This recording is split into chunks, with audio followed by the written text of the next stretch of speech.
Luiz Alberto Fernandes da Silva é contador de formação, especialista em contabilidade gerencial e controladoria, consultor empresarial, mentor financeiro e especialista em planejamento financeiro há mais de 11 anos. Ao longo de sua trajetória, já auxiliou milhares de famílias na organização das finanças, na construção de patrimônio e na conquista de objetivos de forma sustentável e consciente. Sua atuação combina conhecimento técnico, educação financeira e desenvolvimento comportamental, proporcionando aos seus clientes mais segurança nas decisões relacionadas ao dinheiro e aos investimentos. Seu lema é ensinar sobre dinheiro, comportamento e investimentos para proporcionar melhor qualidade de vida e realizações duradouras.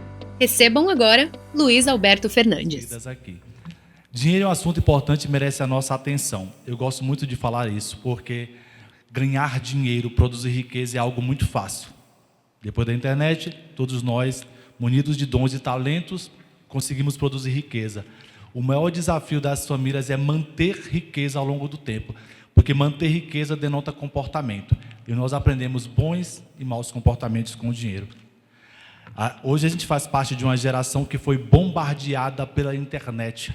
Você abre o Instagram, tem alguém faturando 1 milhão, 500 mil, 100 mil. Quer viralizar? Isso foi tomando a mente das pessoas. E as pessoas foram ficando perdidas para onde ir. O que dar mais dinheiro? Qual o negócio da vez? O que eu posso fazer para ficar rico? É o que as pessoas vivem perguntando. A grande questão de que quando a gente entende que dinheiro é emocional e tudo é comportamento, a gente muda algumas coisas e a nossa vida ela altera de forma exponencial. Vocês vão ver que eu vou falar muito no superlativo. Eu estou há mais de 11 anos atendendo famílias sobre esse assunto. Comecei atendendo um público, hoje eu atendo muitos milionários e vou falar para vocês, irmãos, é a mesma coisa. Só muda a proporção. Quanto mais dinheiro a gente quiser ter, mais conhecimento a gente deve buscar. Dinheiro sem conhecimento não tem sustentabilidade, ele vai até aqui. Chegou no teto, a gente mesmo, nós, por crenças, vai fazer com que a gente retorne para um caminho diverso. Meu cliente mais experiente hoje ele tem 84 anos. A gente faz online reunião e ele escuta um pouco de um ouvido, aí eu falo gritando, o senhor entendeu? Mas é para comprar essa ação, Luiz? Eu, sim. Aperta o botão, 84 anos, querendo investir. E ele perguntou, Luiz, o que você acha do Bitcoin? Deus me livre, não fala sobre esse negócio. Planejamento financeiro implica em entender a fase de vida de cada um. Não dá para ter tudo e não dá para ser todo mundo. Cada um tem uma trajetória. Eu não posso falar para alguém de 60 anos de idade para fazer investimento A e alguém com 20 anos querendo empreender. São fases diferentes. Entender a fase que a gente se encontra é que vai fazer com que a nossa vida mude. Não olhar a fase do lado. Eu lembro há muitos anos atrás, né? Eu brinco com o pastor Cleber, que eu fiz aqui alguns slides, mas eu nem falei o tema ainda. A gente combinou até meia-noite, né? Meia-noite, irmãos, fiquem aí. Porque a gente vai ter um tempo aí que a gente vai estar aqui na palestra e depois a gente vai deixar no final uns 20 minutos para pergunta e resposta, tá? É muito legal essa fase também. Uma vez um amigo falou assim, Luiz, por que você não decide construir para vender casa? Aí eu falei assim, eu não sei instalar uma torneira muitas das vezes. Não é o meu negócio. Não é com isso que eu ganho dinheiro. Mas o João da Silva está ganhando muito mais dinheiro que você. A minha resposta, mas eu não estou competindo com ele. Está tudo bem. Entender a nossa fase de vida, o nosso momento é muito importante se a gente quiser e se a gente decidir querer prosperar. A forma que cada um de vocês ganha dinheiro é diferente da minha e vice-versa. Todos nós temos dons e talentos diferentes. Entender isso com profundidade é que vai mudar o jogo. A única coisa que você faz com excelência, repetidas vezes, é capaz de enriquecer. Aí a pergunta que eu sempre escuto, Luiz, qual é o melhor investimento? Sabe qual é o investimento que dá mais dinheiro, por conceito? É comportamento. Nada supera o aporte mensal. Nada. Nenhum tipo de investimento no mercado financeiro que vocês possam imaginar.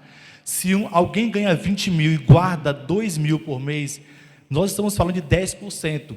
Qual é o investimento que dá 10% ao mês de forma sustentável? Só comportamento, mais nada. Opa, falei para Carol que ia acabar fazendo besteira com essa água. só comportamento. Então, se eu não faço sobrar com R$ 2.000, não vou fazer sobrar com 20. Isso é fato. Quem não é fiel no pouco, quem não sabe lidar com 5.000, não vai ter 10. O princípio é o mesmo. Quem ganha R$ 1.000 ou um salário mínimo é o mesmo do empresário que tira 500 mil de prolabore, de retirada de lucros. É a mesma coisa, só muda a proporção. E a quantidade de problemas que alguém decidiu ter ou não ter. Porque uma coisa é eu lidar com a minha renda, outra coisa é eu ter empresa e ter que lidar com a renda de 50 famílias. É diferente. Então nós precisamos entender. Se dinheiro emocional e comportamento, para a gente manter riqueza ao longo do tempo, nós precisamos, eu costumo dizer, fazer uma caminhada todos os dias. Porque a caminhada regula as emoções. Olhar para a nossa renda, não olhar para a renda de terceiro e nem a forma que as pessoas ganham dinheiro. Esse é o primeiro fator. Senão a gente vai se perder na jornada. O tema da palestra que eu coloquei aqui, olha só, antes do dinheiro, o propósito, como construir patrimônio com clareza. Eu gosto muito dessa palavra clareza, porque o que é ter clareza? É ter certeza absoluta para onde está indo. Veja, todo dia é um investimento diferente surgindo. Todo dia é um negócio que dá dinheiro. A pergunta é para onde nós estamos indo. Isso é individual. Eu faço a mesma coisa por 11 anos. A mesma coisa. Pastor Cleber, eu conheço uma boa parte desses anos, e todas as vezes que a gente conversa, alguma coisa muito extraordinária ou aconteceu ou não aconteceu também. Isso é comportamento. Então, o que dá mais dinheiro? Nunca esqueçam disso. E o que é construir patrimônio com clareza? O que é patrimônio? É o conjunto de bens, direitos e obrigações de uma empresa ou de uma pessoa. Isso é patrimônio. Como é que eu construo patrimônio da forma correta? Quando eu entendo de que a vida financeira é uma escada.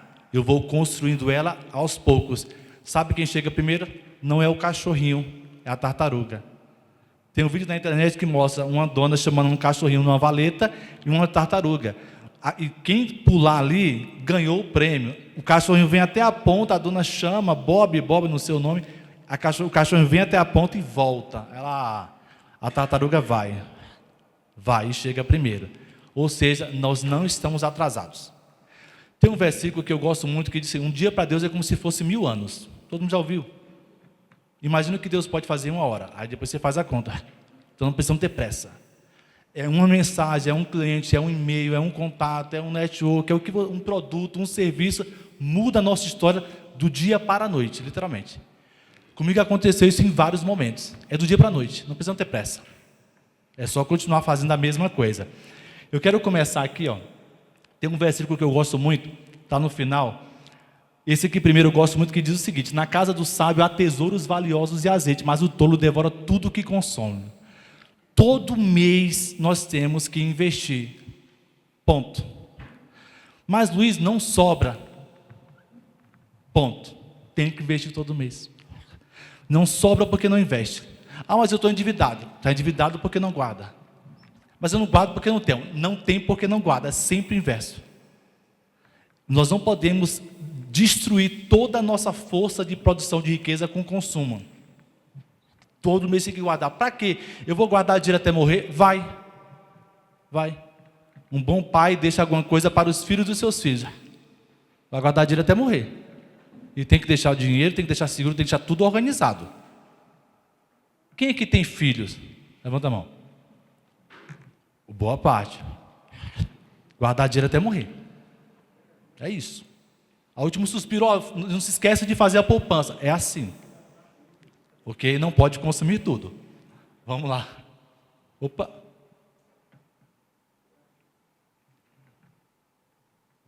Não está aí? É porque eu não liguei, irmãos. Agora vai.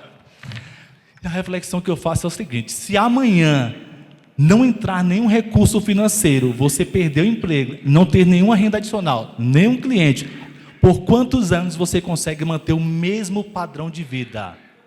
10 anos? 5 anos? 2 anos? 1 ano? 3 meses? 1 semana?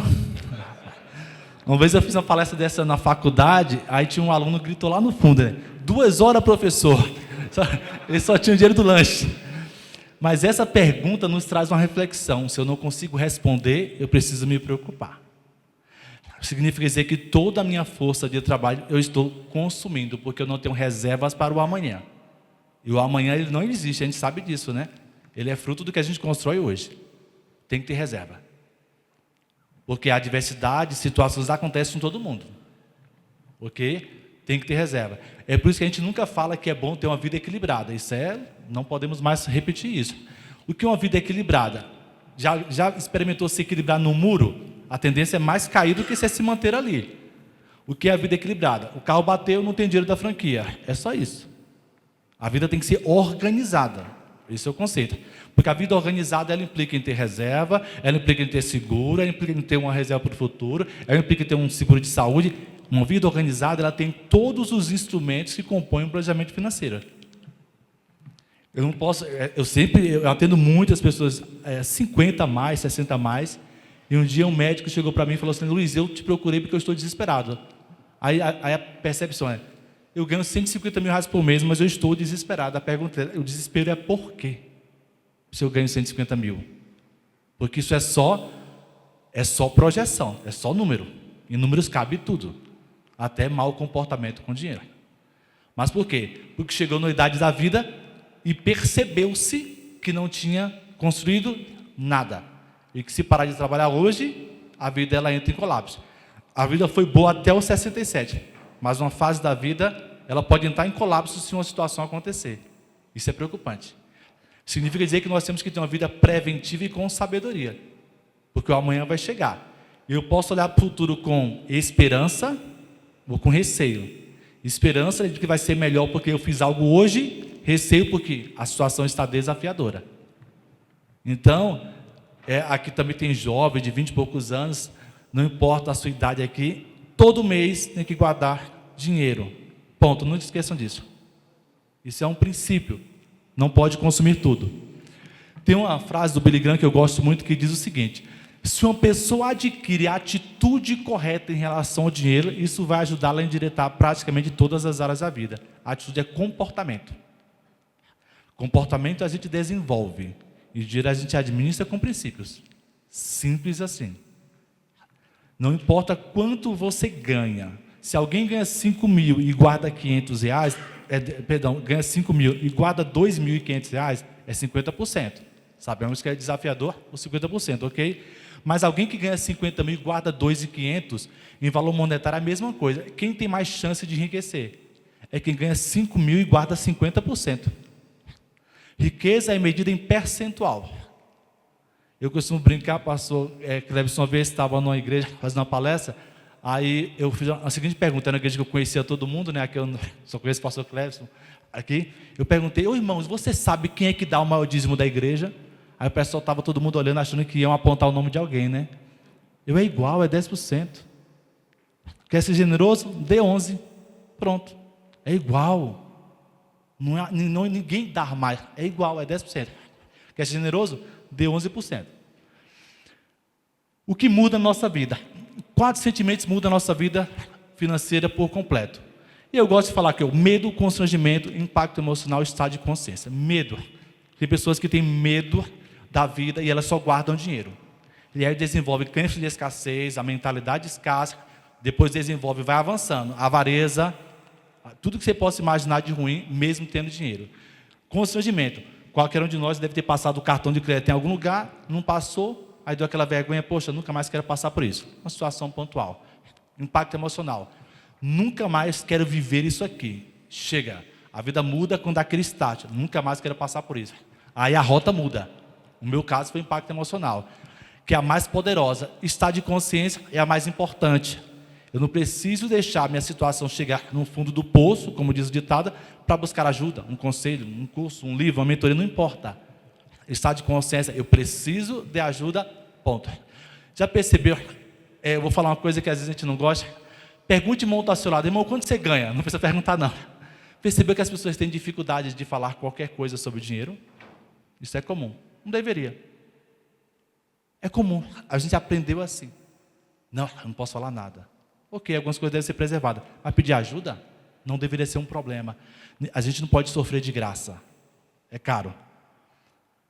Como que eu administro o dinheiro? Primeira coisa, com respeito. Eu sempre gosto de comparar dinheiro a uma pessoa, e com pessoas a gente se relaciona. Quem vai conviver com alguém que desrespeita constantemente? Uma hora essa pessoa vai embora e pode não voltar mais. O dinheiro é a mesma coisa. Continua desrespeitando o dinheiro, ele vai embora. Demora para voltar. E quando o dinheiro vai embora, ele leva um monte de coisa junto. E como que eu administro? Para a gente passar aqui, método da simplificação. Nesses 11 anos da atendendo famílias, uma coisa que eu percebi claramente é o quê? Quanto menos você tem coisas para administrar, melhor é a vida. Menos cartões, menos contas. Para que 10 cartões? Mas, Luiz, esse aqui é a melhor data de compra dia 5, esse é dia 15, esse é dia 20. Mas se não é para usar cartão? Pode ser data de compra do mês todo. É desafiador não ter cartão de crédito, né? Vou falar para vocês, estatística. Todo mundo que deixa de usar cartão de crédito no dia a dia, aí vai ter o pessoal que vai falar sobre milhas. Aí dá umas 10 horas de conversa. Todo mundo que deixa de usar cartão de crédito no dia a dia, prospera exponencialmente. Cartão de crédito é um instrumento muito bom, ele foi criado para endividar as famílias. É só ir lá ver no IBGE a estatística. Ele cumpriu o papel. Se eu tenho 3 cartões, eu estou próximo da estatística. Se eu tenho 2, eu também estou próximo. Se eu tenho 1, eu estou na estatística. Se eu não tenho nenhum, raramente vai se endividar. Quer dizer que não é para ter? Não é isso que eu estou dizendo. Tomar cuidado. Passar uma viagem internacional no cartão de crédito, ok. O cafezinho na padaria, não. Café gera hábito todo dia. A viagem internacional, ocasional. Exercício. Não use como instrumento do dia a dia, porque o cartão de crédito ele engana. Ele tira a nossa razão de consumo. Com ele a gente pode tudo. É só passar o cartão. A gente pede. E observe, toda vez que a fatura vem um valor que você julga alto, gera um sentimento negativo. Esse mês a fatura veio 10 mil, mas não precisa de mais. Sempre tem uma explicação. Pode observar. Ah, esse mês veio 10 mil, mas também o que eu... Não, quanto que veio? 10 mil. Mas não precisa explicar. Mas a gente tem uma explicação porque o cartão veio alto. Não é porque esse mês eu tive umas coisas que eu precisei comprar. Quanto que foi a fatura? A gente sempre fala e tem uma explicação depois. Não precisa. Sempre é assim. Cartão de crédito é um instrumento que individua as famílias. É bom estar distante. É um mau hábito usar cartão no dia a dia. E eu vou falar, todos os casais que decidiram não usar no dia a dia, prosperaram exponencialmente. Porque você tira essa confusão que pode comprar tudo. Não dá para ter tudo ao mesmo tempo, mesmo que você tenha dinheiro. Mesmo que você tenha dinheiro. Um outro ponto aqui, ó. Como é que eu mudo a minha vida financeira? Quando eu conheço e reconheço. E aqui eu vou passar, irmão, muito brevemente, porque tem muita coisa para falar com vocês hoje. Nessa história, que na verdade não são 9, são 12, tá? Ali é um erro. São 12 princípios sobre o dinheiro. Nessa passagem aqui, olha só, que é a história que todo mundo conhece, a história de uma endividada. Essa história é uma das que eu mais gosto na Bíblia, sobre esse assunto do dinheiro, e ela traz 12 princípios para a gente fundamentais. Olha que interessante. É quando o profeta Eliseu multiplicou o azeite da viúva. Eu vou me atentar aqui aos versos, não precisamos fazer leitura agora, só para vocês entenderem cada ponto. O primeiro vocês sabem, né? O esposo dela era crente, morreu e deixou a mulher endividada. Um mês de conversa. Se você está endividada e vai morrer, ninguém sabe, né, irmãos? Deixa um seguro. Deixa um seguro para a família. Segura a questão de amor, principalmente quem tem filho, viu? Segura a questão de amor, principalmente quem tem filhos. Ele morreu e deixou ela endividada, tanto que ela fala, meu esposo era servo do Senhor, viu? E deixou ela endividada a ponto de perder os filhos como escravo. Olha que situação. Ela reconheceu estar endividada, é uma tragédia, podia perder os filhos dela. Acredito que os credores foram lá cobrar, e ela disse, me dá mais uma semana, fazendo aqui uma analogia, que eu vou lhe pagar. O que ela foi fazer? Foi pedir ajuda. Primeiro, não tomou decisão precipitada de entregar os filhos, como um pagamento. Depois, o que ela faz? Ela foi pedir ajuda, foi buscar lá a ajuda do profeta Eliseu. Ele perguntou, o que você tem? Olha só, vem comigo. Ela construiu a solução a partir do que já possuía. Sabe o que eu aprendo com isso? Qualquer situação financeira que a gente estiver passando, ou algum dos irmãos, empresa, o pessoal, não importa. A solução é com o que você já tem. Não espere algo mirabolante. Já está aí a solução. Deus não precisa de coisas grandes. Deus é grande. Não precisa nada disso. De coisas pequenas, Deus faz algo grandioso. Então, o que ela tinha? É azeite. Ótimo, é só isso que você tem? Beleza. Ela falou. Depois ela fez? Pediu emprestado vasilhas, o que não aumentou as despesas. Olha só que interessante. Ela concordou em obedecer às instruções, pediu para os filhos participarem. Vai pegar vasilha com a vizinhança, vem comigo. Ela trabalhou para pagar as dívidas e Deus fez o milagre. Essa parte aqui, colocou os filhos no projeto, criançada, vão pedir vasilha. e foi deitando o azeite, era normal. Ela não se contentou enquanto não esgotou todas as possibilidades. Ainda tem vasilha? Não, acabou. Acabou. O que aconteceu? Ela foi empreendedora, montou uma fábrica de envase de azeite, literalmente. Qual foi a orientação? Não se desviou do propósito de pagar as contas, ok? Os credores. Ela primeiro pagou a dívida e depois viveu com o que sobrou. A Bíblia não fala quanto tempo ela viveu. Ela pode ter vivido o resto da vida. Só há prosperidade depois que sai de dívidas. Então, esse conceito que a gente vê na internet de dívida boa não existe. Dívida é algo ruim.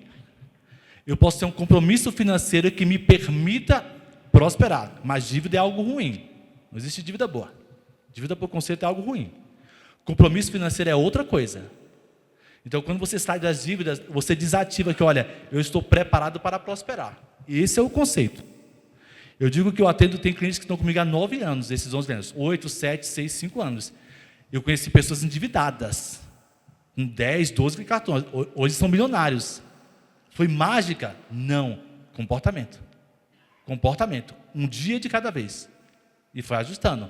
O que significa dizer isso? De que depois que a gente sai das dívidas, a gente está preparado para prosperar. Comportamento ajustado, contentamento, não gasta mais do que ganha, está tudo alinhado no coração, na mente, não precisa provar mais nada para ninguém, tá, as emoções organizadas, faz uma caminhada todo dia, eu falo porque eu faço, né? Faz a caminhada todo dia, dá uma organizada, trabalha com afinco, ok? A gente está preparado para prosperar, vem comigo. E aqui tem uma coisa que é muito interessante, como aqui nós estamos em reunião com empresários, aqui tem uma coisa chamada quadrante da riqueza, não sei se vocês já ouviram falar sobre isso. O que é o quadrante da riqueza, irmão? De forma muito prática. Nós precisamos muito entender o conceito. Eu gosto muito dos conceitos, para que a gente organize as nossas ideias sobre dinheiro através dos conceitos. Primeira coisa é o seguinte, todo mundo que trabalha carteira assinada, via de regra, não é classificado a enriquecer. Aguenta aí, irmãos, calma aí. Não é classificado. Quem trabalha como... Ainda bem que eu não conheço ninguém, tá vendo? Irmãos, segura aí, ó. Quem trabalha como servidor público também não é classificado a enriquecer, por conceito. Tempo, quantidade de dinheiro. Vem comigo. Quem é empreendedor, empresário, que o conceito é diferente, profissional liberal, autônomo, são classificados... É o quê? Não, irmão. São pessoas classificadas para enriquecer. Por quê? Porque elas determinam o quanto elas vão ganhar. É literalmente isso. Se amanhã algum cliente potencial te chamar para você fazer uma reunião, domingo às 2 horas da tarde, você vai? Eu vou. Eu, desde adolescente, tenho um pouquinho de tempo isso, eu tinha um hábito de dormir domingo de tarde. Chegar da igreja, era o sono reparador. Sempre dormi. Até que um dia, uma pessoa me chamou para fazer uma palestra para 9 pessoas exatas, me avisou, domingo, 2 horas da tarde, 9 pessoas. Eu fui, nossa, a hora que eu dormi, fui, normal. Peguei o computador, fiz a palestra lá 1 hora, aí naquele momento eu fechei 2 mentorias. Aí eu fiquei, pô, fechei 60 mil reais, que legal, domingo, nunca mais dormi de tarde, tá vendo? A grande questão é, o profissional autônomo, ele tem que fazer algo que ele ama fazer, porque senão não tem tempo ruim.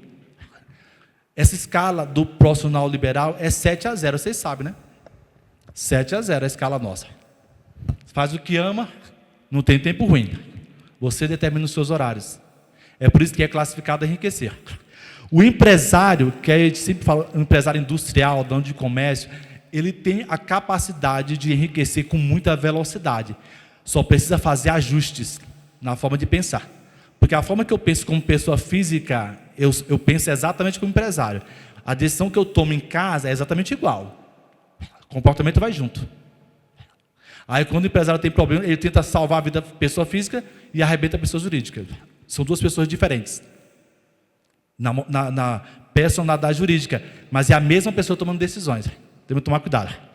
A outra classe que é classificada a enriquecer são os investidores.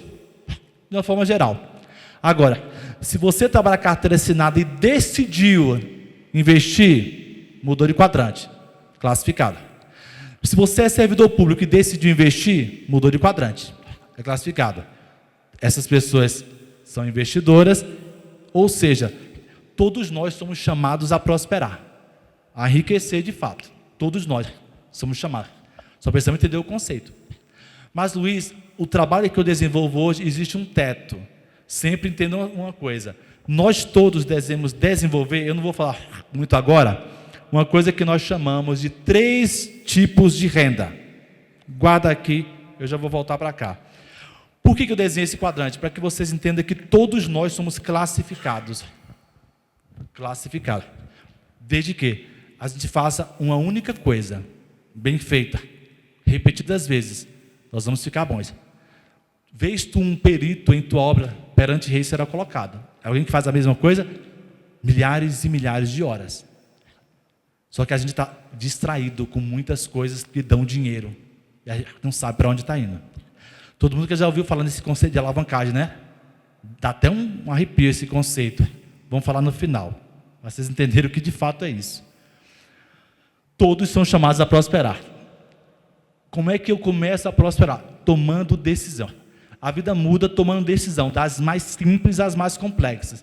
Quem não assiste TV Netflix da vida, TV para assinatura, não é para ter. Ah, Luiz, mas é só R$30 por mês. É só um comportamento disfuncional. Não assiste para que ter? É só R$30 que de vez em quando, se não assiste, não é para ter. Academia, plano anual. Está indo? Semestral, está indo? Ah, mas o ano é mais barato. Mas não está indo, é caro. Pago mensal. Aí, 90 dias. Legal, cria hábito para ir para a academia. Legal. Agora faz o semestral.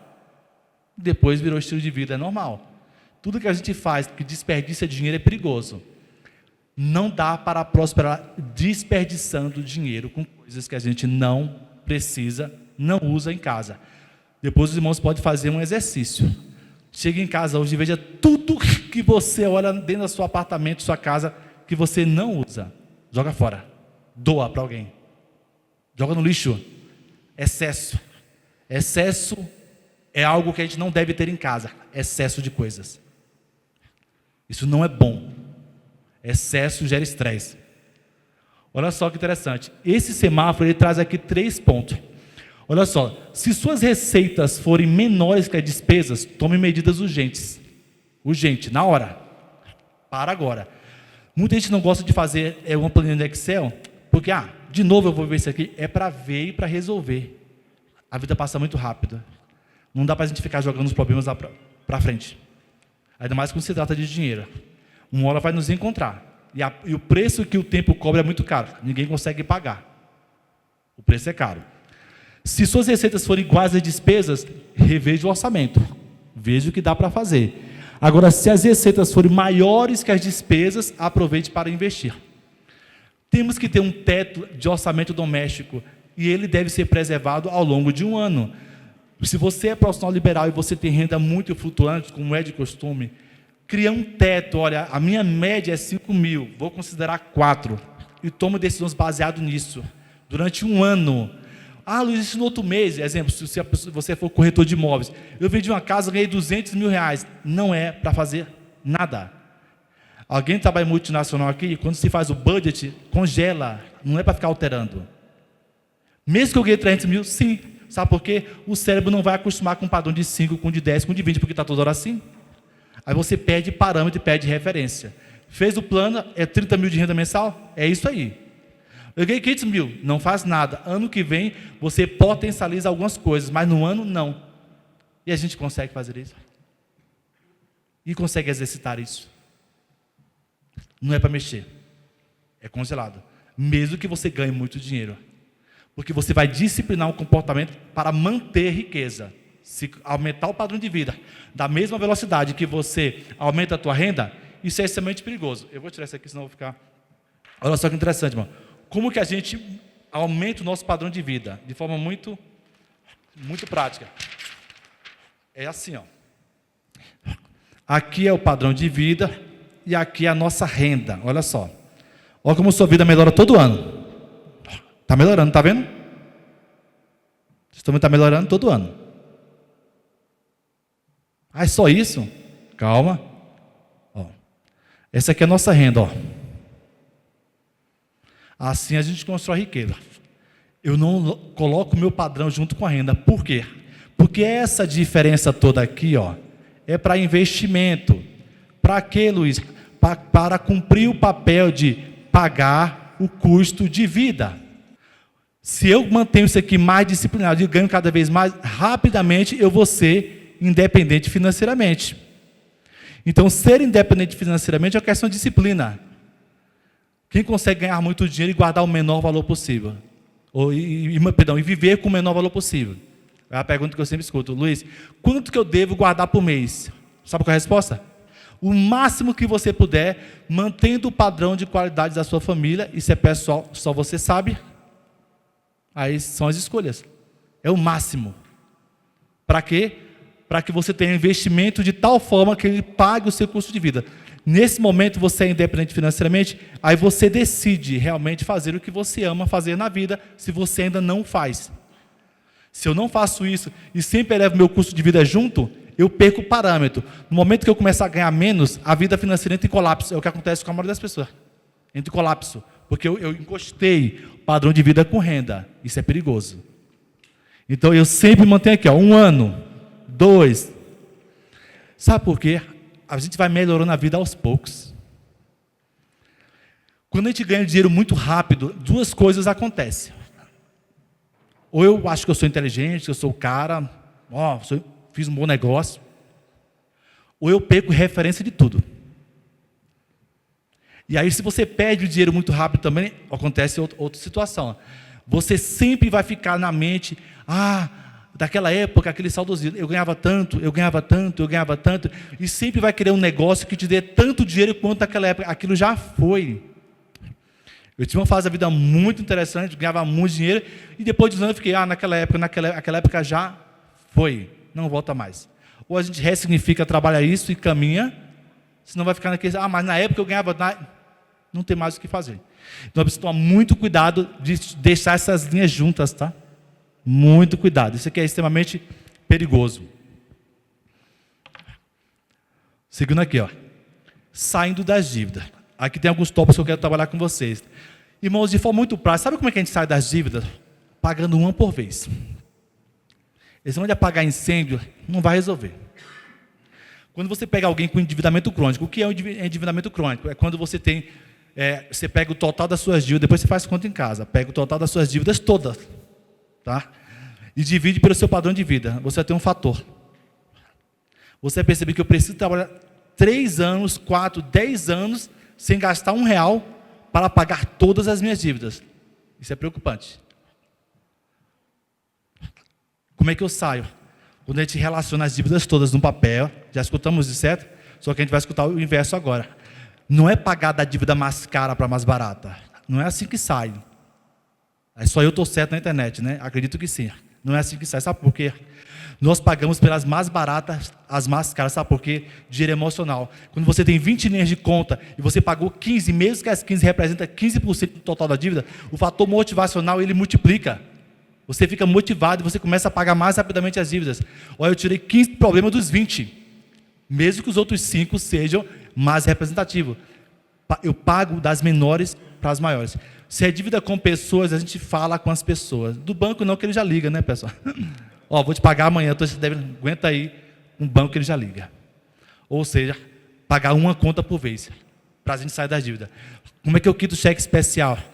Pagando e mandando cortar. Se está estourado 10 mil, paga 1.000, está estourado 9. Paga 1.000, está estourado 8. Até zerar. Não recomendo ter cheque especial na conta. É o segundo instrumento que mais endivida as famílias. Dinheiro fácil, as pessoas tendem a utilizar. Isso é comportamento. Quer dizer que todos utilizam? Não. Mas é perigoso ter. Dinheiro na conta, só o nosso. Como que eu organizo as finanças? É um assunto, às vezes, chato de falar em casa, mas tem que conversar sobre dinheiro todos os meses. 10 minutos tem que conversar, sabe? Porque dinheiro é assunto importante, merece a nossa atenção. Faça uma planilha, anote no caderno, do jeito que você achar melhor. O controle é individual. Mas sente todo mês, veja as finanças, para onde foi o dinheiro, para onde sair.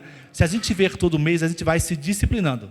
Se a gente abandona e não quer ver nada, ok. As finanças vão caminhando, quando a gente se deparar com elas, a gente está numa situação desafiadora. Para quem está com alguma dificuldade, começa a fazer, chega um momento que isso é automático. Sentar e pagar as contas. Eu até hoje, para mim é um ritual pagar as contas. Eu gosto demais de pagar conta, é uma maravilha. Pagar imposto então é uma maravilha. Eu faço um ritual, graças a Deus estou pagando, que maravilha. Vai investir em saúde e educação. Eu falo isso com a vibração minha, sabe por quê?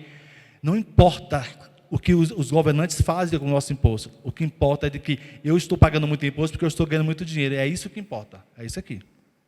Depois é onde a gente vive.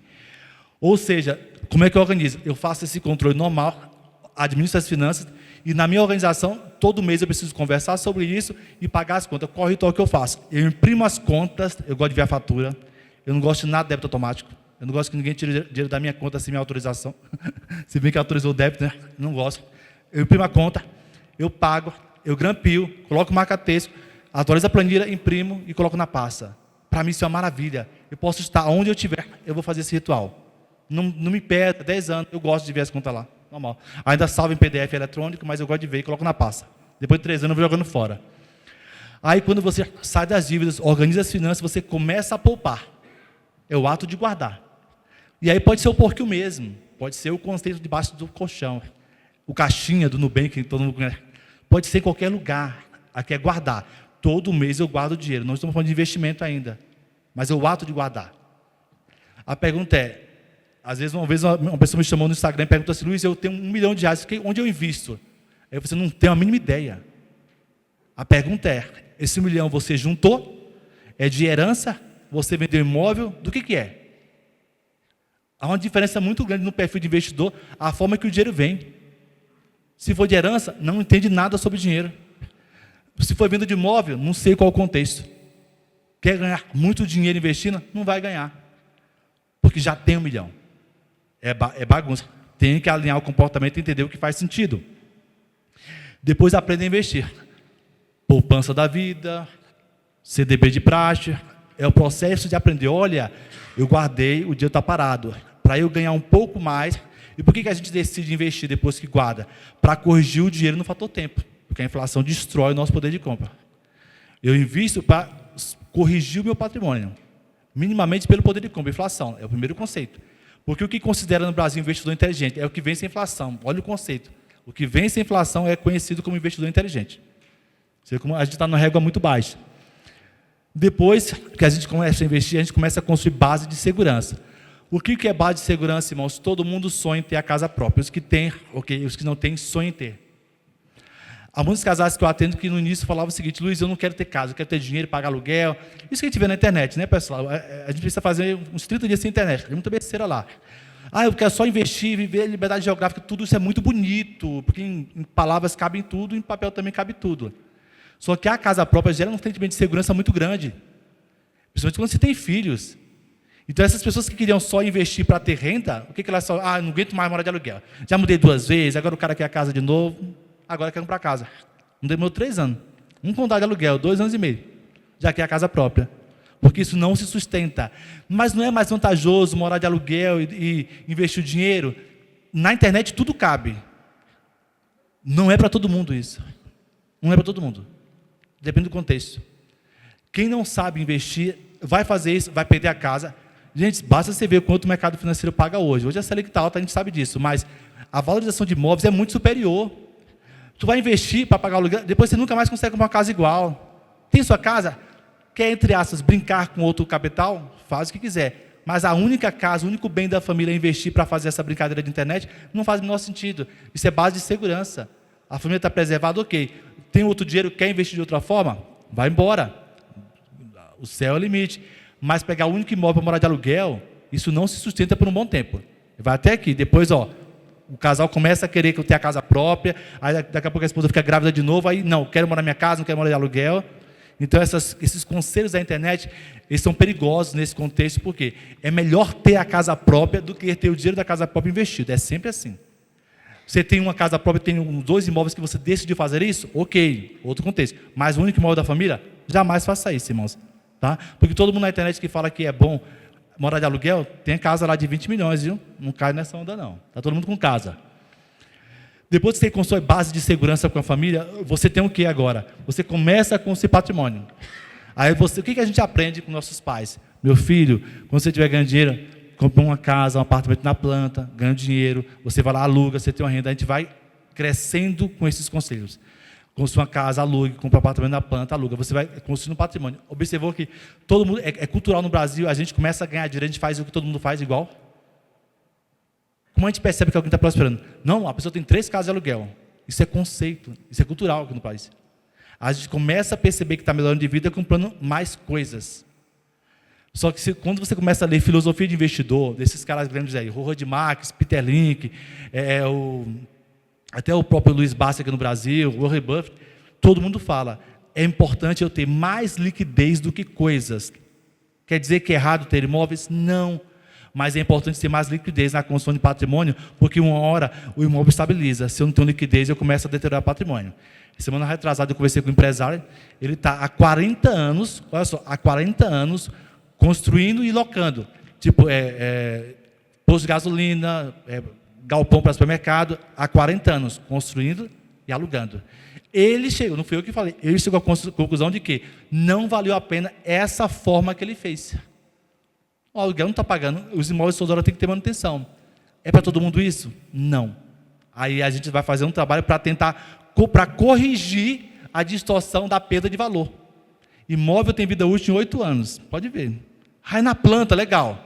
Compra, faz a conta de INCC normal, porque o imóvel vai valorizar 30%, vamos colocar 3 anos, aí 15% de INCC vai embora, que ninguém faz essa conta, valorizou 15%, se é para ficar ok, se é para investimento, precisa refletir.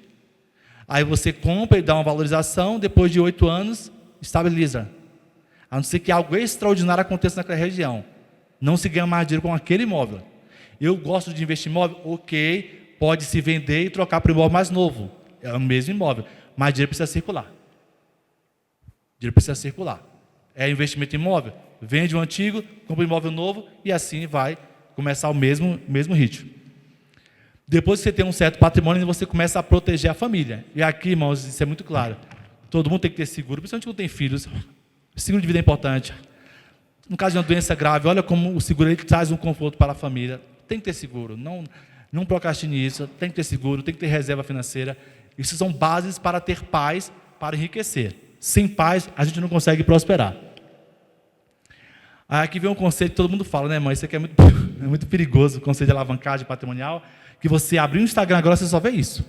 Alavancagem patrimonial é o tempo todo mundo falando isso, e muitas das pessoas estão falando de forma errada. Irmãos, o que é alavancagem, para vocês entenderem esse conceito de forma prática? O tema alavancagem patrimonial não é colocar patrimônio em risco. Veja que a gente vê dívidas, organização, aprender a guardar, aprender a investir, tem a segurança da família, construir 1 ou 2, 3 imóveis, que é um conceito, agora, proteger a família, agora quero potencializar, multiplicar meu patrimônio. Aí a gente, na internet, a gente escuta um tema, alavancagem patrimonial. O que é alavancagem? É potencializar o que já se tem, não é colocar patrimônio em risco. Isso não é para todo mundo. É para uma pequena fração de pessoas, não é para todo mundo. É vendido para todo mundo, mas não é para todo mundo o conceito de alavancagem. Eu vou dar um exemplo prático. Quando você fala de alavancagem patrimonial, existe apenas 2 formas de alavancagem que vocês precisam entender. E fazer o filtro toda vez que vocês escutarem esse tema. Potencializar o que já se tem. Esse é o conceito. Eu posso fazer, o que é alavancagem? É usar dinheiro de outro para multiplicar meu patrimônio. Esse é o conceito básico. Eu posso usar dinheiro, vem comigo, ou dinheiro de banco, aí vou usar um termo lá, ou dinheiro de empresa de consórcio. Ah, Luiz, mas banco também tem consórcio. Mas quando a gente começa a aprender algumas coisas, irmãos, a gente evita o sistema financeiro tradicional. Por regra, por investimento, o sistema financeiro não foi criado para nos dar dinheiro. A gente precisa entender como que ele funciona e surfar o movimento e aprender a investir. Mas o conceito não é esse. E não se ganha dinheiro toda hora migrando de carteira de investimento. Ou você tem uma estratégia muito bem definida, siga ela até dar certo. Quem aqui gosta de investir em ações? Ações é algo legal. Desde que eu continue todos os meses fazendo a mesma coisa. Quem compra a mesma ação por 7 anos? A gente quer enriquecer agora. Tem uma brincadeira na internet que um rapaz só assim, me ensinaram o quê?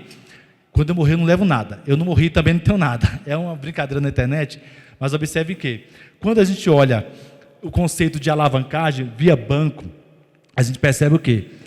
Não se pega empréstimo para investir. Estou falando de conceito aqui, famílias. O conceito para empresário é diferente, mas vem comigo. Não se pega empréstimo para investir. O retorno do investimento, comparado ao custo do dinheiro, ele é muito distante.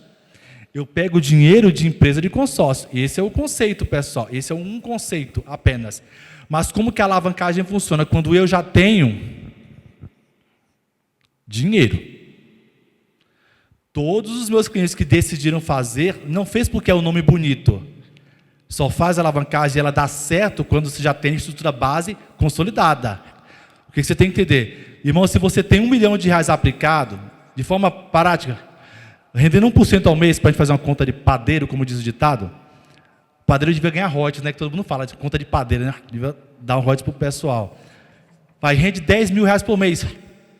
A pergunta é quanto eu consigo alavancar usufruindo da minha rentabilidade de um dinheiro que eu já tenho.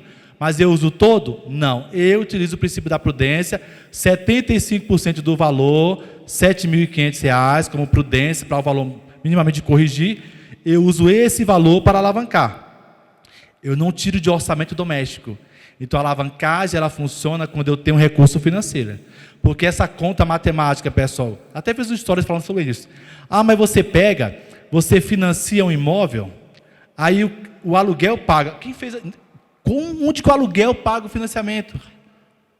Não paga. Se você tem 40 anos de idade e financiou por 35 anos, você vai ter 75. O aluguel, digamos que o apartamento, a casa está alugada por 35 anos, que não é comum. Onde foi que você ganhou dinheiro? Não ganhou. Essa conta ela não fecha, não é uma conta de verdade. É muito raro o aluguel pagar o financiamento, isso é raro.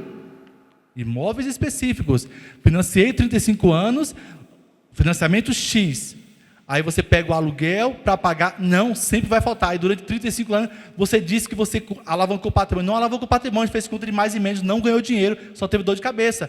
Porque o imóvel não vai ficar alugado 35 anos sem ter a vacância. Então esse conceito não funciona. Luiz, eu tenho paciência de comprar ali devagarinho? Outra coisa, mas o conceito não funciona assim. Luiz, quando eu pego esse conceito aqui, irmãos, eu trago para um conceito que eu não vou me estender, eu trago para o conceito de consórcio, aí entra outro problema. Qual o problema? Disciplina, constância. As pessoas têm dificuldade para guardar dinheiro, mas boleto elas pagam. Manda guardar 10 mil, não guarda, mas um boleto de 10 mil ela paga. É por isso que se fala muito sobre consórcio. Porque a pessoa paga o consórcio, não consegue ir lá pegar o dinheiro de volta, e ela vai ter que pagar o boleto que está vindo. É dívida? Não, é compromisso financeiro. As pessoas pagam. É por isso que é mais simples. A pergunta é, para quem que é consórcio? Para todo mundo? Consórcio é instrumento de planejamento. Não posso ter dívida. Eu tenho que ter vida organizada. Eu tenho que saber para onde eu estou indo. Qual que é o objetivo? E todo planejamento implica espera. Quem aprender a esperar? Consórcio é instrumento de pessoas que têm vida financeira organizada, não é para enriquecer ninguém. Precisamos tomar cuidado com isso. Então, o consórcio, ele entra nesse contexto. Eu posso muito bem fazer devagarinho.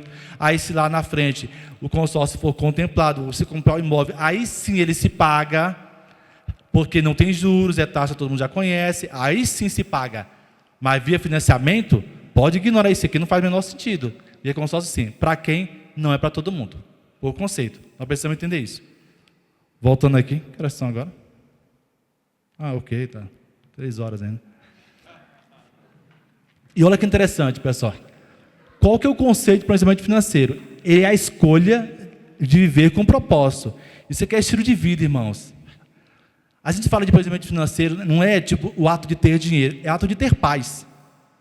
Porque a Bíblia fala que a bênção do Senhor enriquece e não acrescenta dores, preocupações. Se tem alguém enriquecendo com preocupação, precisa avaliar. Avaliar, simplesmente. Porque viver uma vida sem paz e tranquilidade. Eu lembro uma vez que eu fiz um treinamento lá na igreja de Nazareno, que o pastor Clebson sempre está lá honrando com a presença dele.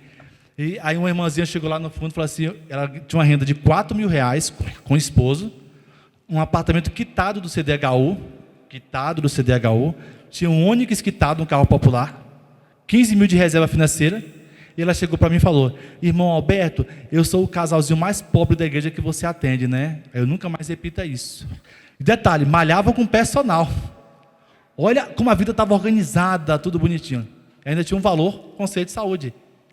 Porque tem pessoas que eu conheço que ganham 40, 50 mil que não dormem direito. Então, qual que é o conceito de vida? Educação financeira é para ter uma vida de paz. Não tem nada a ver com enriquecer. Enriquecer é uma série de comportamentos que vão sendo juntados ao longo do tempo e chegou a hora quando você menos esperar, a sua vida é legal. A vida financeira é construída. Ninguém sai de um carro de 100 mil para um carro de 500 mil. Poder até sai. O ato de ter dinheiro é perigoso. É uma distância muito alta. O que a gente aprende? A mente expandiu, não volta nunca mais. Então, duas coisas, a gente vê muito. Somos a média das pessoas, que já tem uma agonia escutar isso, né? Esse pessoal que é coach, né? Fica brincando, né? Das pessoas que a gente se relaciona. Isso é verdade. Só que eu preciso tomar cuidado em quais mesas eu sento para eu não me queimar também. Posso ser submetido a uma alta temperatura e posso me queimar. Ao invés de eu me inspirar, eu vou me arrebentar financeiramente, achando que tudo que está sendo dito ali serve para mim. Precisa tomar muito cuidado. Muito cuidado, tem conselhos que servem para algumas pessoas, para outras pessoas não. É entender o caminho que nós estamos fazendo. Opa, aqui desligou? O que é planejamento financeiro? É transformar o dinheiro em um instrumento para proteger a família. O empresário não pode ficar brincando de tomar a decisão de forma que coloque o patrimônio da família em xeque.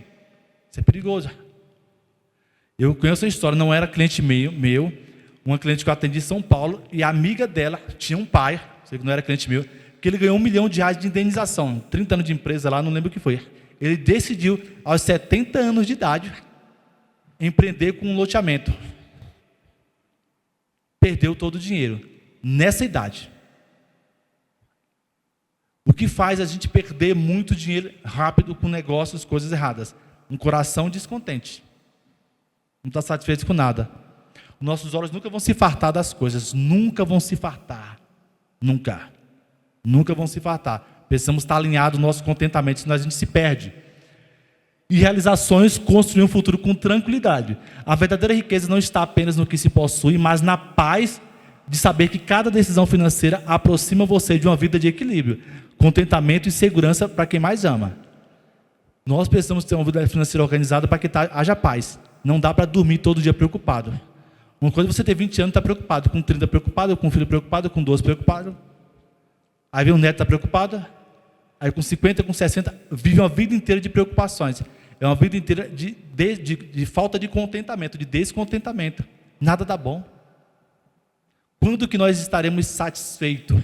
Tem uma frase que eu li que diz o seguinte: nós precisamos estar contente, feliz com o que a gente tem e contente com a possibilidade de ter mais. Quando? Eu faço trabalho há 11 anos, mas vou falar para vocês. Eu aprendi a viver contente. O pastor Clécio conhece um pouco a minha história. Eu aprendi a viver contente em toda e qualquer situação que a vida me apresenta. Não me impressiono com nada, com dinheiro, com nada disso. Se eu tiver um carro com 8 anos, eu troco depois. Eu sou muito tranquilo. E aí a gente precisa entender o que é esse contentamento. É a gente exercitar de que, se eu trabalho todos os dias, se eu faço o que eu amo, se eu faço a boa entrega, nunca faltará cliente para mim. Irmãos, a gente vive num mundo onde está todo mundo preocupado com quem pode nos indicar para alguma coisa, já percebeu? E a gente fica preocupado. Sabe uma coisa que eu aprendi, irmãos? É Deus quem vê tudo. Em 11 anos, nos últimos 3 anos, 703 pessoas entraram em contato comigo pelo Instagram. Não faço tráfego, não faço nada na internet, nada, de tanto que eu estou trabalhando. Não faço nada. Tudo isso eu sei que é importante. Não faço tráfego, não gero conteúdo, eu não faço nada na internet. Meu Instagram está parado. 703 pessoas me procuraram. Está entendendo? Não precisamos nos preocupar com isso. É Deus quem vê o que nós estamos fazendo todos os dias. É Deus quem envia cliente, é Deus quem envia mensagem. Nós temos que descansar e fazer o que ama com verdade. Quando eu trato, irmão, desse assunto de dinheiro, eu quero... Calma que tem mais coisa para falar aqui. Eu quero assim. Não, legal, mais 10 minutinhos. Foi até rápido. Quando a gente fala esse assunto de dinheiro, eu gosto muito, irmãos, de lembrar uma coisa muito interessante, né? Eu estou aqui em São Paulo há 21 anos. Eu vim para cá com R$300 emprestados. 200 do meu pai e 100 da minha irmã. Eu nunca paguei, né? A gente fica brincando, né? Tá me devendo R$200, minha irmã, né? Eu nunca paguei. Emprestados aqui em São Paulo. E a vida aconteceu. E sabe uma coisa que eu digo, irmãos, que a gente às vezes pensa, né? Se a gente for observar o que a gente sempre aprende, né? Ai, quando que eu vou ter o primeiro R$1 milhão? A coisa mais fácil. É só você anotar isso aqui, ó. É coisa simples. R$1 milhão, dinheiro de Guaraná. É coisa pouca, irmãos. É isso aqui, ó. Só são 12 estágios para R$1 milhão. Nada demais, nada demais. Apenas números. Vocês têm R$500? Sim. Ó. Tem R$1.000? Sim. Já 2 metas já foram batidas. Tem R$2.500? 3 metas. Olha como é rápido. Tem R$5.000? Tenho, Luiz. 4 metas. Ó, 33% já foi. Tem R$10.000? Tenho. 5 metas. Tem R$25.000? Tenho. Metade do caminho já foi percorrido. Está vendo que é fácil? R$50.000 tem? 7 metas já foi. Tem R$100.000? Já foi. Tem R$250.000? Ou eu tenho, ó. Falta 3 passos, ó. 500 mil, 750, 1 milhão. Só que a gente só olha para o 1 milhão, não olha para o próximo passo. É o próximo passo. Sempre o próximo passo. Se olhar 1 milhão e olhar o nosso bolso, muitas das vezes, a gente vai achar que é distante. Mas lembra do que eu falei? Um cliente muda a nossa vida, um negócio, um produto, um serviço. Não é para olhar para o 1 milhão. Mas por que se fala muito do 1 milhão? Porque quando você atinge esse patamar de reserva financeira, acontece um destravar. O primeiro 1 milhão é desafiador, o segundo é inevitável. Mas quem consegue fazer a mesma coisa todos os meses? Comprar a mesma ação, reinvestir os dividendos constantemente, e fazer aportes regulares. Quem consegue fazer isso por 7, 8 anos? O nosso desafio é as distrações. Para onde nós estamos caminhando? Qual é a minha forma de investir? É isso aqui? Vai. Mas a gente quer aprender a fazer day trading, quer comparar a um vício de cocaína. Olha a gravidade que é isso. Tem day trade que ganha dinheiro? Tem. As frações, 0, alguma coisa. A maioria perde. Tem um monte de reportagem de valor econômico sobre esse tema. Porque você ganha dinheiro rápido, você acaba achando que é bom, daqui a pouco você começa a perder. E perde tudo. Eu estava brincando com o pastor Cléber. Tudo quanto é investimento de perder dinheiro, eu já perdi. Mas também de ganhar, eu já ganhei. Sei ressignificar a perda com velocidade. Mas também sei colocar a mão para também ganhar muito dinheiro. Isso é exercício. É para fazer isso sempre? Não. Porque tem hora que você tem que manter. Nós temos que fugir de tudo que traz dinheiro rápido com velocidade. Por quê? Isso não tem sustentabilidade no fator tempo. Vai até aqui. Não vai mais depois, porque o comportamento ele não deixa. É melhor todo mês poupar um valor e fazer um investimento seguro que você sabe para onde está indo e não se distrair, senão a gente vai se perder. E o que eu atendo de famílias, irmãos, na idade, 50 anos, 55, que não tem onde morar. É comum. Pessoas que eu atendo ganham 100, 200 mil reais por mês que não tem nada. É comum. Ah, se eu ganhasse 50 mil, a vida era melhor. Era. Depende de como é hoje. A vida melhor é agora.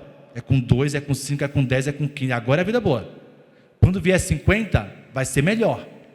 Isso não é... Ter mais dinheiro não representa que a vida vai ser melhor. Isso não é verdade. Agora, se eu consigo administrar o que eu ganho hoje com o que eu tenho, o que vai me qualificar a ter uma vida melhor? A disciplina que eu tenho ao gerenciar 10 mil, ao gerenciar 50, ao gerenciar 100, 1 milhão, e assim vai. Se eu não sei gerenciar o pouco, eu não vou conseguir gerenciar o muito. Isso é fato. Isso serve para tudo. Nunca esqueça disso. Não negocie o ganhar dinheiro com velocidade. Isso não funciona. Sabe um aspecto, irmãos, que eu levo na minha vida como um todo, sobre esse aspecto do dinheiro, é a busca por conhecimento. Leia um livro de finanças, a internet está cheia de livros. Altera a mentalidade. Se sua mente for rica, o bolso vai depois. Sua mente tem que estar aqui, ó. O bolso vai depois. Então exercite o buscar conhecimento sobre esse aspecto. Outra coisa que eu quero terminar, irmão, falando para vocês, uma coisa muito interessante. Eu li esse livro aqui, ó. Eu até estava falando com uma colega aqui. A única coisa, alguém já leu esse livro? Ou conhece? Esse livro, A Única Coisa, eu li, um livro extraordinário. E ele diz o seguinte: a única coisa que você faz é capaz de enriquecer você. Mas a gente quer fazer um monte de coisa. É a única coisa. A única coisa que você faz, que você ama e faz seus olhos brilharem. A única coisa. Agora, o que faz a gente prosperar, irmão, sabe o que é? É a gente saber qual que é, de fato, o propósito maior por trás de ganhar uma boa quantidade de dinheiro ou uma quantidade de dinheiro. Ganhar dinheiro para quê? Ganhar dinheiro para quê? Dinheiro só serve para 3 coisas, nada mais. Só 3. Honrar a Deus, honrar a nossa família e honrar as pessoas. Para mais nada serve o dinheiro. Se eu quiser enriquecer, eu preciso colocar como propósito de vida impactar a vida de pessoas. Não existe prosperidade sem impactar a vida do próximo. Só serve para honrar a Deus, a família e as pessoas. Para mais nada serve o dinheiro. O dinheiro compra uma viagem para a praia de Santos e compra a viagem para Cancún. A mesma viagem à praia. Aí a gente vai entender, cada um vive a tua realidade. O dinheiro compra um carro popular e compra um carro um ticket médio mais elevado. Compra um meio de transporte. Aí a gente precisa exercitar onde está o nosso contentamento com isso. O dinheiro só serve para essas 3 coisas, para mais nada. E sabe outra coisa, um princípio que é muito importante? Nós precisamos exercitar o ser generoso. Ah, mas eu não tenho nem para mim. Tira esse pensamento. O ser generoso não está relacionado a você ter muito ou você ter pouco, a você ser desprendido. Eu nunca duvidei, eu lembro, pastor Cleves, para não me estender, uma vez que a gente conheceu muitas fases da minha vida, e teve uma vez que o senhor me ligou e falou assim: olha, aconteceu isso, teve um prejuízo de 400 mil reais e tal, e eu estava ali toda, mas paciência, eu fiz uma caminhada, ressignifiquei, vida que segue, agora é trabalhar, né? Vou trabalhar e vida normal. Aí outra vez ele me liga, você não sabe o que aconteceu. Aí fechei isso, não, já recuperei a mesma velocidade. O que significa dizer, nós precisamos exercitar o ganhar dinheiro, exercitar o multiplicar, exercitar a mentalidade. Independente de circunstâncias ruins na vida, a gente ressignifica, não comete mais aquele erro e a gente avança para manter com a mesma velocidade. Nós precisamos exercitar isso daí. E para finalizar, irmãos, quando eu falo da generosidade, é o ato de doar. Nós precisamos ser gratos a todas as pessoas que passam pela nossa vida e causam algum impacto, goste dela ou não. A gratidão abre portas. Eu costumo dizer de que o mundo dá muitas voltas, não tem esse ditado popular? Quando ele der a segunda volta, eu vou estar no mesmo lugar, fazendo a mesma coisa. Nós precisamos ser gratos às pessoas. Eu estava compartilhando com o pastor Cleves, né? Para finalizar, eu trouxe aqui o meu primeiro envelope do dízimo. Eu guardo até hoje, na Igreja Batista Voz da Esperança, lá da Bahia, quando eu vim para cá. O ano 2004, o ano da colheita. O envelope do dízimo. É uma coisa que eu exercitei muito. O ato de doar, o ato de ser generoso. Não apenas com a igreja que a gente congrega, com as pessoas ao nosso redor. Porque a gente ganha mais dinheiro para quê? Para abençoar as pessoas. Desde quando eu não tinha nada, era office boy, eu sempre fui desprendido com isso. Passei dificuldades financeiras, como qualquer um de nós, faz parte da jornada de crescimento, mas nunca deixei de ser desprendido com esse assunto. Mesmo perdendo muito dinheiro, mesmo com dívida, sempre tive desprendimento. Isso faz diferença. Porque o nosso coração não está nessas coisas. E quanto mais desprendido a gente for, mais Deus nos dá. Sabe por quê? Deus só enche o que esvazia. Se eu guardo o dinheiro na expectativa de ter mais, não tem como colocar, porque Deus só enche o que esvazia. E quando a gente tem um coração desprendido sobre isso, e a gente tem muito dinheiro, isso é potencializado em nós. E para finalizar, quero contar 30 segundos rapidamente, uma experiência que eu tive, que foi muito impactante para mim.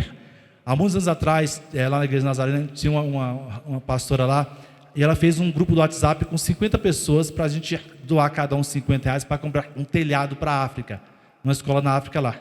E era um total de R$1.950, só me lembro disso. Eu peguei e falei à minha esposa: olha, vamos doar esse valor todo do telhado?